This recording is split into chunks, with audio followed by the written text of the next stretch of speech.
Who are these? Why sit they here in twilight? Wherefore rock they, purgatorial shadows, drooping tongues from jaws that slob their relish, baring teeth that leer like skull's teeth wicked? Stroke on stroke of pain, but what slow panic gouged these chasms round their fretted sockets? Ever from their hair and through their hands' palms misery swelters. Surely we have perished sleeping and walk hell. But who these hellish? These are men whose minds the dead have ravished. These are the opening lines from a poem entitled Mental Cases by Wilfred Owen. Owen was born in 1893 in Shropshire, England, to a middle-class family. He was interested in poetry and the arts very early on, and he ended up joining the army in 1915 so that he could fight in World War I. Now, the Great War, as it was called at the time, was a time of all kinds of technological innovations that really revolutionized the way that wars were fought. In particular, airplanes, machine guns, and poison gas resulted in more casualties than anyone had expected.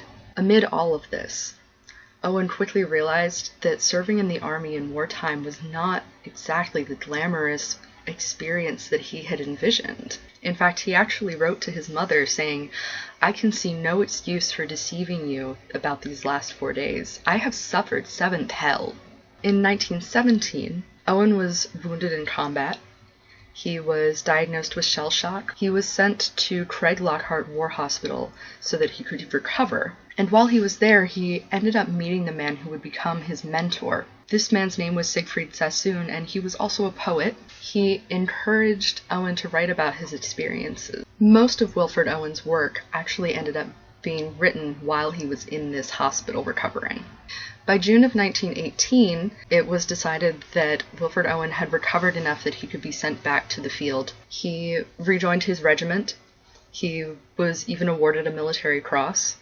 But then on November 4th of 1918, Wilfred Owen was actually killed in action. He was only 25 years old, and the date November 4th happened to be only a few days before peace was declared. In fact, it's said that his parents actually received notice of his death on Armistice Day. It would be another 2 years before the majority of Wilfred Owen's poetry was even published.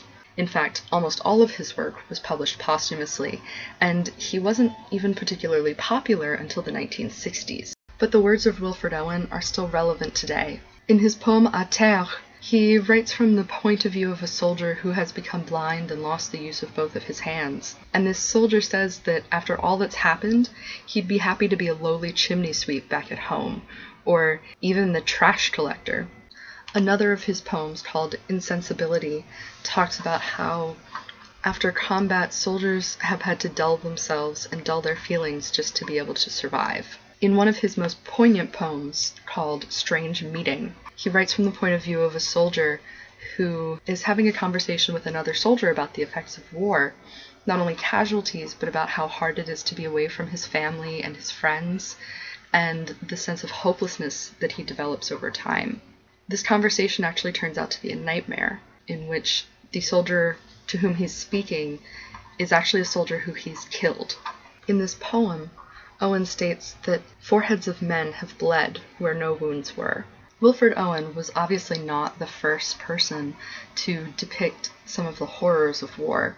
In fact, that tradition goes all the way back to the Iliad.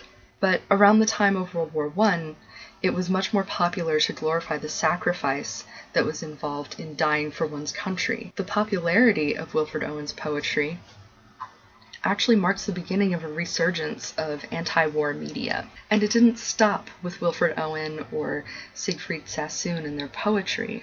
These led to Pablo Picasso's Guernica and Kurt Vonnegut's Slaughterhouse-Five, and even MASH and The Thin Red Line.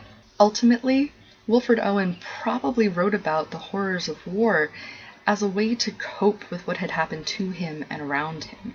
But as you can see, his coping mechanism has led to a very long legacy. Thank you.